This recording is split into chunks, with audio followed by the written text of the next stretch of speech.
আলোঘর প্রকাশনা নিবেদিত শিক্ষা সংস্কৃতি অনির্বাণ এই অনুষ্ঠান থেকে আপনাদের সবাইকে শুভেচ্ছা জানাচ্ছি। আমি ইকবাল খন্দকার।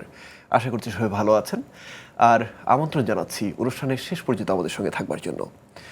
এই অনুষ্ঠানে আমরা কথা বলি আমাদের সমাজের বরেণ্য মানুষদের সঙ্গে, জানি তাদের ব্যক্তি জীবনের কথা, জানি তাদের কর্মজীবনের কথা। তারই ধারাবাহিকতায় আজ আমরা যার সঙ্গে কথা বলবো তিনি নির্মাতা, অভিনেতা এবং লেখক অনিমেষ আইচ। দাদা কেমন আছেন? ভালো আছি, আপনি ভালো আছেন?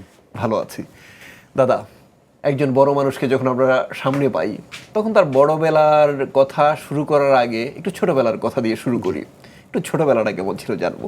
ছোটোবেলাটা সুন্দর ছিল। আমি ঢাকায় বড় হয়েছি। আমার ছোটোবেলা কেটেছে আসলে এলিফ্যান্ট রোডে, সেন্ট্রাল রোড, ভূতেরগুলি, এখানে বড় হয়েছি। আমি বিসিএসএস স্কুলে পড়াশোনা করেছি, সায়েন্স ল্যাবরেটরি স্কুল। তারপরে ইউল্যাব কলেজে হচ্ছে আমি ইন্টারমিডিয়েট করেছি। তারপরে তো ঢাকা ইউনিভার্সিটি, চারুকলা, এই তো। একটু শেষ শিক্ষা প্রতিষ্ঠান থেকে আসি, চারুকলা। জি। সেখান থেকে যারা বের হয়ে আসেন একেবারেই আঁকা অর্থাৎ চিত্রশিল্পী হয়ে ওঠেন তারা পুরোদস্তুর। আপনি সেই কাজটা করেন অবশ্যই, কিন্তু আপনার পরিচালক পরিচয়টা খুব বড় হয়ে গেছে, অভিনেতা পরিচয়টা খুব বড় হয়ে গেছে। আপনার কখন গিয়ে মনে হয়েছে যে আপনি শুধুমাত্র আঁকা নিয়ে থাকবেন না, পরিচালনা কিংবা অভিনয় শিল্পী হয়ে ওঠার যে বিষয়টা সেদিকটায়ও যাবেন? আমি আসলে ওই যখন ওই প্রাচ্যনাটে, মানে যখন আমি চারুকলায় পড়ি তখনই আমরা সেকেন্ড ইয়ারে থাকতে আমি প্রাচ্যনাটে জয়েন করি।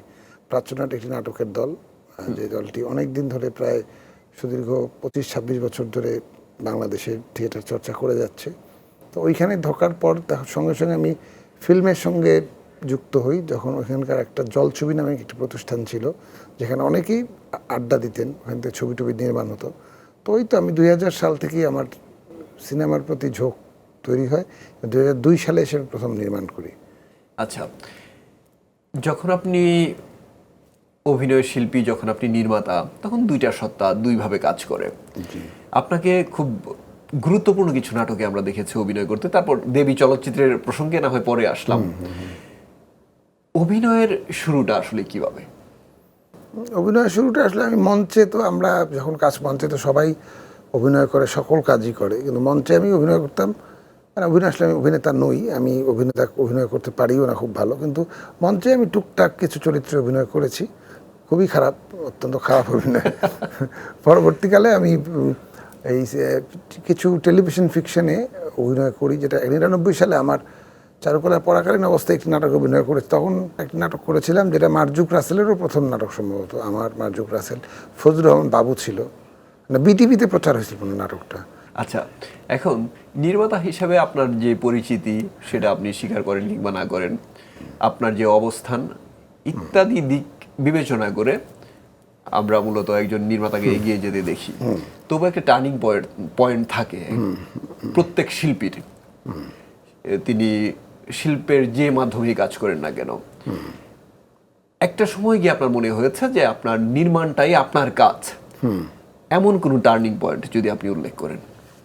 এটা আমার প্রথম প্রোডাকশন থেকে আমি বলবো। আমি প্রথম যখন কাজটা করি, সে প্রথম কাজটার নাম ছিল কুফা। 2003 সালে নির্মাণ করি, 3 সালেই মুক্তি পায়, এবং এটা পরবর্তী সময় মেরিল প্রথম আলোতে অনেকগুলো অ্যাওয়ার্ড পায়, এবং অনেক গুণীজনেরা প্রশংসা করেন। তখন তো এত টেলিভিশন ছিল না, এত নাটক নির্মাণ এত সহজ ছিল না। তো তার পরবর্তীকালে আমি বেশ কিছু বছর পরপর অনেকগুলি মানে রিমার্কেবল প্রোডাকশন আমার দৃষ্টিতেও এবং দর্শকদের দৃষ্টিতেও, যেগুলো দর্শক নন্দিত হয়েছিল।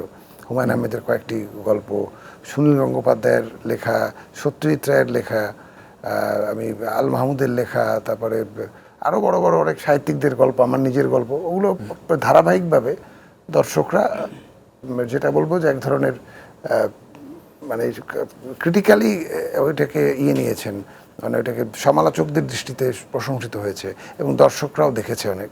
তা আমি মনে করি যে ওই কাজটা যখন করতে করতে আমার মনে হচ্ছিল যে কাজটা আমি পারি, খুব আহামরি পারি না, খুব সামান্য হলেও পারি। তো এইটার জন্য মনে হয় নির্মাণটা আমার কাজ এখনও স্টিল। আর বড় পরিসরের নির্মাণ বলতে আমরা যেটাকে বুঝি চলচ্চিত্র, 0 ডিগ্রির কথা যদি আলাদা করে বলি, সেখানে প্রস্তুতিটা কেমন ছিল? কারণ আপনি ছোট পর্দায় অনেকগুলো কাজ করেছেন, তারপর বড় পর্দায় আপনি কাজ করবেন, একটা প্রস্তুতির ব্যাপার থাকে। কারণ আমরা বেশিরভাগ ক্ষেত্রেই শুনি যে নাটকের পরিচালকরা চলচ্চিত্রে সফল হতে পারেন না, কিংবা তার কাজগুলো আলোচিত হয় না, দর্শক নন্দিত হয় না। কিন্তু এত বড় সাহস করে যে মানে বড় পর্দার কাজ করা, সেই প্রস্তুতিটার কথা আসলে জানতে চাচ্ছিলাম। না, এটা তো আমাদের যারা স্টিল আজকেও যারা আপনার পরিচালনায় আসছেন নাটকে কিংবা যে কোনো শর্ট ফিল্মে হোয়াট এভার, তারও কিন্তু আলটিমেট টার্গেট থাকে যে আমি একদিন আমি বড় পর্দায় একটা ছবি করব, যে ছবিটি দর্শকরা বড় পর্দায় উপভোগ করবেন। তা আমাদের সবার ক্ষেত্রেই তাই।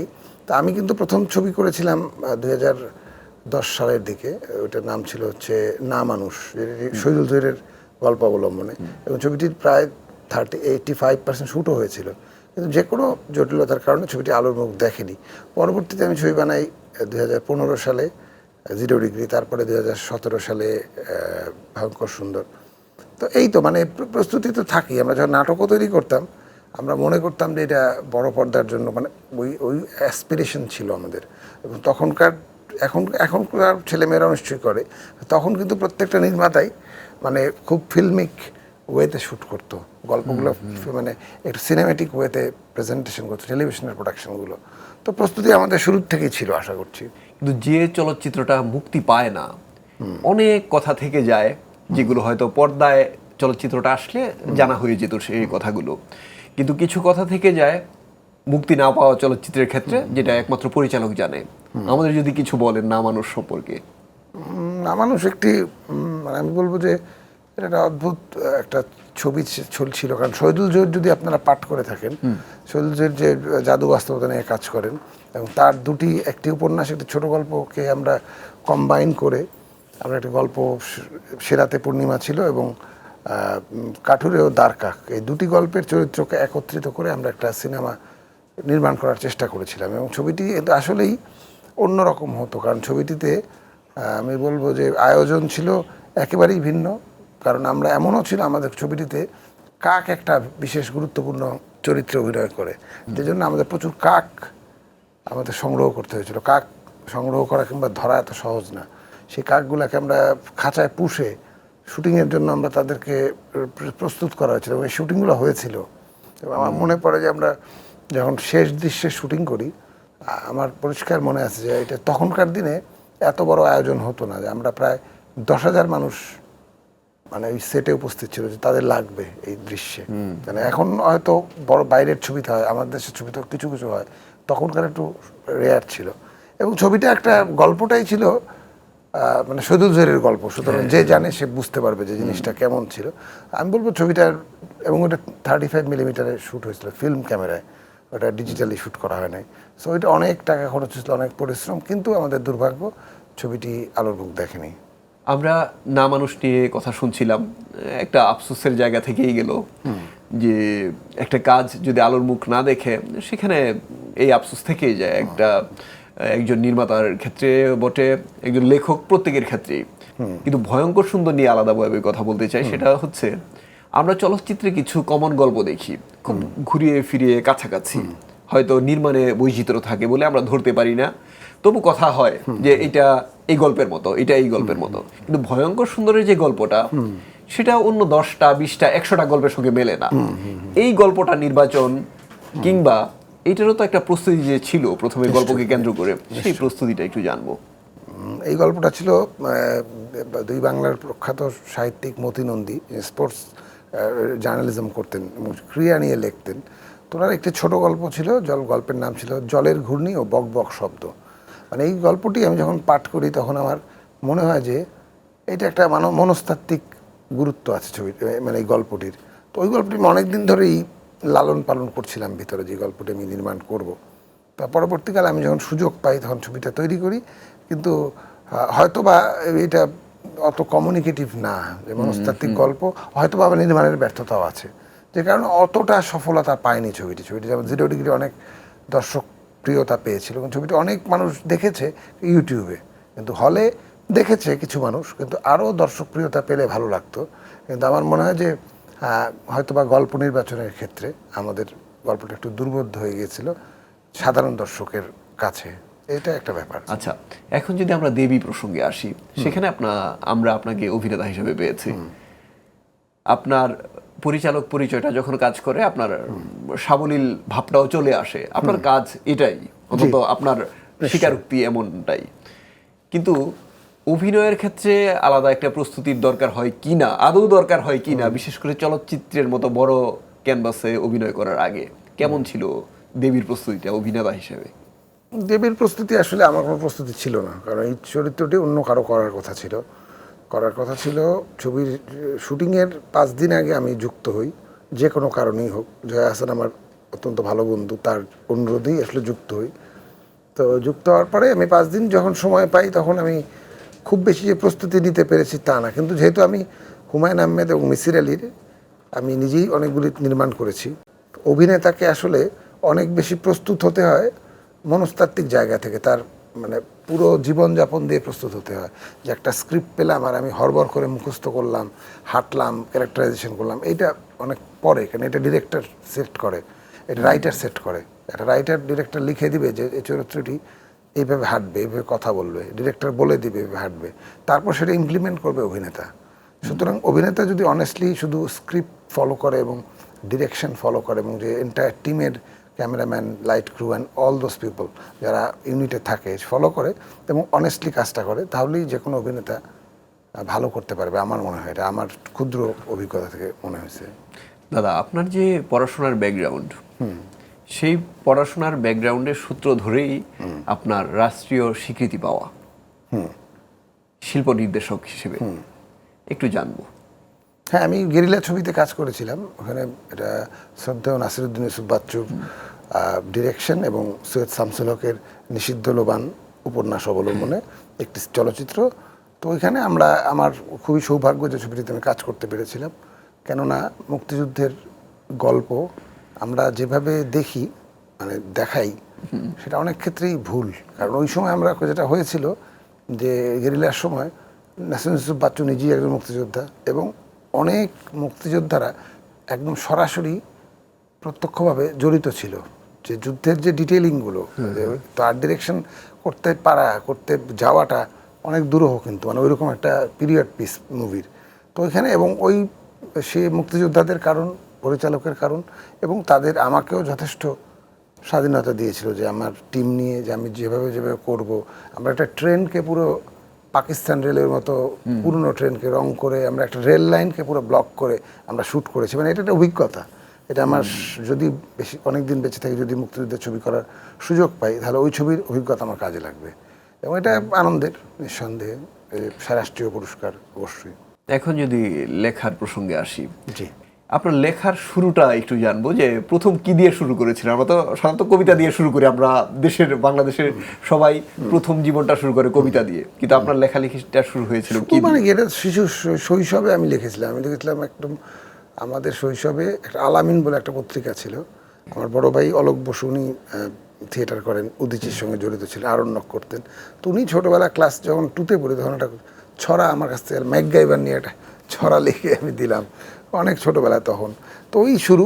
তারপরে পরবর্তীতে আমরা যখন 6, 7, 8-এ পড়ি, তখন আমাদের সময় খুব সাহিত্যের, মানে লিটল ম্যাগ, তারপর দেয়াল পত্রিকা, এগুলো খুব প্রচলন ছিল, এবং স্কুলেও খুব, মানে এখনও হয়তো হয় আমি জানি না, কিন্তু স্কুলে খুব শিল্প, সাহিত্য, সংস্কৃতি নিয়ে খুব চর্চা হতো। আমাদের একটা প্রতিষ্ঠান ছিল, আমাদের এক শ্রদ্ধেয় শিক্ষক মতিন স্যার, উনি একটা প্রতিষ্ঠান করেছেন, ওখানে নিয়মিত লেখালেখি এবং এগুলো চর্চা হতো, এবং পরবর্তীতেও আমরা এটা কন্টিনিউ রেখেছি। মানে এখনও মনে করি যে আমি যে কোনো শিল্প সাহিত্যের যে কোনো মাধ্যমে যদি আমাকে কেউ কিছু পত্রিকায় লিখতে বলে, কিংবা কোনো জায়গায় কলাম লিখতে বলে, কিংবা যে কোনো কিছু লিখতে বলে, আমি খুব আগ্রহ নিয়ে লেখাটা লেখার চেষ্টা করি। দাদা, প্রথম বই যখন প্রকাশ হয়, তখন বই প্রকাশের আগে এক ধরনের সংগ্রাম থাকে, তারপর পরের আরেকটা সংগ্রাম থাকে, সেটা অনেকটা সিনেমা মুক্তি পাওয়ার মতো, যে দর্শক বা পাঠক গ্রহণ করবে কিনা। প্রথম বই যখন প্রকাশ হলো, এর পরের সময়টা আসলে কেমন ছিল?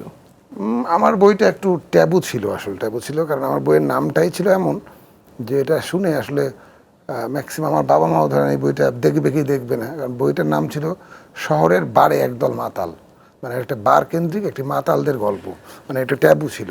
তো ওইখানে আমরা যখন প্রকাশ করি, তখন আমি দেখতাম যে বই কিনতে এসছে, অনেকেই কিনে নিয়ে যাচ্ছে, অটোগ্রাফ নিচ্ছে, কিছু কিছু বাচ্চা ছেলে মেয়ে এই স্কুলে পড়ে, 8, 9-এ পড়ে, এখন ওরা বইটা কিনবে কি কিনবে না একটা কনফিউশনে ভুগত। পরে আমি বলতাম তোমরা নিতে পারো, কিংবা আবার বলে যে বাবা দেখলে কি বলবে, মা দেখলে কি বলবে। সো ওই প্রথম উপন্যাসটা আমার খুবই গুড এক্সপিরিয়েন্স, মানে অনেক বিক্রি হয়েছে বইটা এবং মোটামুটি অনেক রিনাউন্ড মানে বা ভালো মানুষজনও পড়ে আমাকে বলে যে লেখাটা তাদের পছন্দ হয়েছে। আমার খুব ভালো লেগেছিল প্রথম উপন্যাসটা।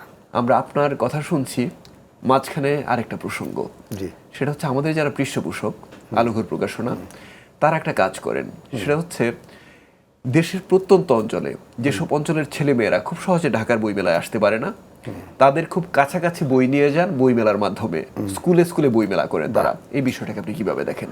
অত্যন্ত ভালোভাবে দেখি। আমি মনে করি যে এই যে ইনিশিয়েটিভের কথা বললেন, এটা খুবই ভালো ইনিশিয়েটিভ। কারণ আমাদের দুর্ভাগ্য যে আমরা এই যে 2000 এই ডিজিটাল মিডিয়া আসার পর থেকে আমরা শুধুমাত্র শিশুরা যে ভুল বলবো, আমরা সবাই বই থেকে অনেকটা দূরে সরে গেছি। কারণ আমাদের সময় কেড়ে নিয়েছে ফেসবুক রিলস কিংবা অন্যান্য সোশ্যাল মিডিয়ার যে সমস্ত যে জিনিসগুলো আছে। তো আমি যদি মনে করি যে বই পড়ার যে অভ্যাসটা যদি এই যে আলোঘর প্রকাশনা যদি এটাকে কন্টিনিউ করেন এবং যদি খুব যে কোনোভাবে হোক তারা যদি এটাকে বাচ্চাদের কাছে পৌঁছাতে পারেন, আমি তাদেরকে স্যালুট জানাবো এবং তাদেরকে এটাকে আমি অ্যাপ্রিসিয়েট করবো খুব বেশিভাবে।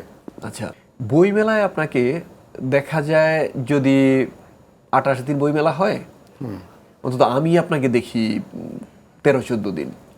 আপনার কত ব্যস্ততা, অভিনয়, নির্মাণ ইত্যাদি, কিংবা একান্তই বাসায় ফ্রি সময় কাটানো, কিন্তু এইসব বাদ দিয়ে বইমেলায় আসেন, সেখানে শুধু লেখক হিসেবেই আসার কথা না, আত্মার একটা টান থাকার কথা। নিশ্চয়ই নিশ্চয়ই। বই কিংবা বইমেলা কিন্তু কিংবা আমাদের সংস্কৃতির এই জায়গাটাকে মূলত আপনি কিভাবে ধারণ করেন? বাইরেরটা তো আমরা দেখি, ভেতরের খবরটা জানতে চাচ্ছি। নিশ্চয়ই, আমি তো খুবই এনজয় করি বইমেলা। এমনিতেও এখন যেমন আমি নিজে লেখি, কিন্তু আমি ছোটোবেলা থেকে তো বইমেলায় যাই এবং আমি খুব এনজয় করতাম। আগে এটা এখনও ফেস্টিভ্যাল মতো মনে হয় যে গেলাম, পাঠক এবং যারা দর্শক এবং যারা রাইটার অনেকে আছেন আমাদের, বড় ভাই, ছোট ভাই, বন্ধু, তো ওই সবার সঙ্গে দেখা হয়, ভালো লাগে। এবং ওই সময়টা না আমার কাছে মনে হয় যে বইমেলায় খুব মানে বাজে লোক খুব কম যায়। যারা অনেকেরই দেখবেন যে আপনি যে যাই বলুক না কেন, প্রচুর বই বিক্রি হয়, কিন্তু দু একটা বইমেলা বাদ দিলে, যেমন এক বছর একটু সমস্যা হয়েছে, ম্যাক্সিমাম বইমেলা আমি দেখেছি যে যেই যায় ঘুরে ফিরে কিছু বই টই কিনে নিয়ে আসে এবং বই দেখতেও যায় অনেকে। তো এটা আমার খুব একটা মানে হোলি ফেস্টিভ্যাল মনে হয়, পবিত্র একটা জায়গা মনে হয়। সুতরাং ওই জন্য আমি চেষ্টা করি যদি খুব ব্যস্ততা না থাকে যতটা সম্ভব দিন যাওয়ার, এবং যে যাদের সঙ্গে আমি বই প্রকাশ করেছি তাদের স্টলে সময় দেবার। আর অভিনেতা নির্মাতা তাদের খুব বেশি অপ্রকাশিত কাজ সম্পর্কে জানা যায় না, তবু অনুরোধ করলে হয়তো তারা বলেন এই মুহূর্তে কি কাজ করছেন, বিশেষ করে নির্মাণ এবং অভিনয় এই জায়গাগুলোর কথা বলছি। আচ্ছা, এই মুহূর্তে আমি আমার একটা সিনেমার শুটিং হবে, মানে শুটিং মানে স্ক্রিপ্টের কাজ করছি, ওটা প্রায় 70% আমি লিখছি, মানে লেখা চলছে ওইটা একটা কাজ। আমার একটা একাডেমি আসছে, আমি একটা একাডেমি স্থাপন করতে যাচ্ছি, এটা ফিল্ম মেকিং এবং অ্যাক্টিং শেখাবে। ওই স্কুলটা নিয়ে আমি দীর্ঘদিন ধরে কাজ করছি। আর এছাড়া একটা উপন্যাস, সেটা তো বইমেলায় দেবো, গতবারই দেওয়ার কথা ছিল, ওইটা অনেকখানি লেখা হয়েছে। আর ওইটা আবার মানে উপন্যাসের ক্ষেত্রে সত্য হচ্ছে যে মানে এখন একটু বইয়ের চাহিদা কম, কিংবা লাস্ট দু একটা বইমেলা আসলে খুব মানে জমজমাট হয়নি, যে কোনো রাজনৈতিক বাস্তবতার কারণে। সামনের বার নিশ্চয়ই নির্বাচিত সরকার খুব সুন্দর করে হবে, যে বইয়ের যারা প্রকাশক তারা আবার যোগাযোগ করবেন, তো ওইটাও লেখা, এইসব কাজ নিয়ে আসি আসলে। আচ্ছা, এখন একটু পরিবারে যাই। পরিবারে শুধু আপনি অভিনয় করেন না কিংবা নির্মাণ করেন না, আরো মানুষ করেন, একটু জানবো তাদের ব্যাপারে। আমরা জানি খানিকটা, তবু আপনার মুখ থেকে শুনবো আপনার পরিবার। না, আমার পরিবার আসলে আছে, সবাই টুকটাক ভাবে মানে জড়িত, আমার ভাইরাও জড়িত, অনেকেই জড়িত। তো আমি মনে করি যে আমাদের পরিবার সংস্কৃতিমনা পরিবার সবসময়, কিন্তু এখন আমি ইদানিংকালে আমার কাছে মনে হয় যে শিল্প সংস্কৃতি করা আসলে ভুল, আমার কাছে ভুল মনে হয়। কারণ আমার সত্যি মনে হয়, কারণ আমি যে ইদানিংকালে ধরেন আমি কয়েকজন শিল্পীকে নিয়ে খুব দৌড়াদৌড়ি করছিলাম, যেমন আমাদের নুরুল আলম আতিকের স্ত্রী মাতিয়া বানু সুকু, শাহনাবাজ কাকলি, আমরা একটা অলরেডি একটা ফাউন্ডেশনের ব্যাপারেও চেষ্টা করছিলাম, যে মানে অলরেডি গভর্নমেন্টের সঙ্গে এবং অনেকের সঙ্গে আমরা বসেছি, আমরা সিনিয়ররা। তো আমি কেন বললাম ভুল, কারণ আপনি দেখবেন যে একজন যখন একটা আপনাদের জিটিভির যে কর্মকর্তা একজন চাকরি করেন, তিনি ধীরে ধীরে প্রমোশন পেয়ে উপরের দিকে ওঠেন, একটা একটা সচিবালয় যখন কাজ করে উপসচিব সচিব বড় পোস্টে যান। আর শিল্প সংস্কৃতির ক্ষেত্রে মানুষগুলো হয় কি, যখন একজন অভিনেতা অভিনয় করতে করতে তার ধীরে ধীরে তাকে একসময় বাতিলের খাতায় চলে যেতে হয়, একসময় তাকে সারভাইভ করার জন্য কষ্ট করতে হয়। তো এই কাঠামোটা আমি আসলে মনে করি যে এটা রাষ্ট্রকে আমি একটা বার্তা দিতে চাই যে এই শিল্প সংস্কৃতি নাটক সিনেমায় যারা কাজ করেন তাদের, আমি এটা অলরেডি আমরা করছি কিন্তু আমরা কতটুকু পারবো জানি না, কিন্তু আপনাদের অনুষ্ঠানের মাধ্যমে জানাতে চাই যে এটা নিয়ে একটু গুরুত্ব দেওয়া উচিত, কারণ শিল্পীদেরও তো পেনশন থাকা উচিত। রাষ্ট্র এটা চাইলেই পারে, খুব কঠিন কোনো কাজ না, এটাকে একটা মেকানিজম করা যাতে শিল্পীদেরও একটা মানে শেষ বয়সে একটা দেখবেন যে বিদেশমুখী হয়ে যায় আমাদের শিল্পীরা।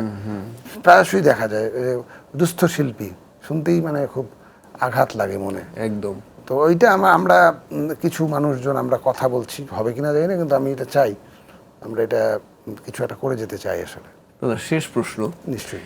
সেটা হচ্ছে আপনার যে চলচ্চিত্রের কাজ চলছে মানে স্ক্রিপ্টিং, এটা সম্পর্কে যদি একটু ধারণা পেতে চাই, যতটুকু দেওয়া যায় ধারণা, আপনার 0 ডিগ্রি, না মানুষ কিংবা ভয়ঙ্কর সুন্দর, একেবারে আলাদা করার মতো চলচ্চিত্র সিনেমা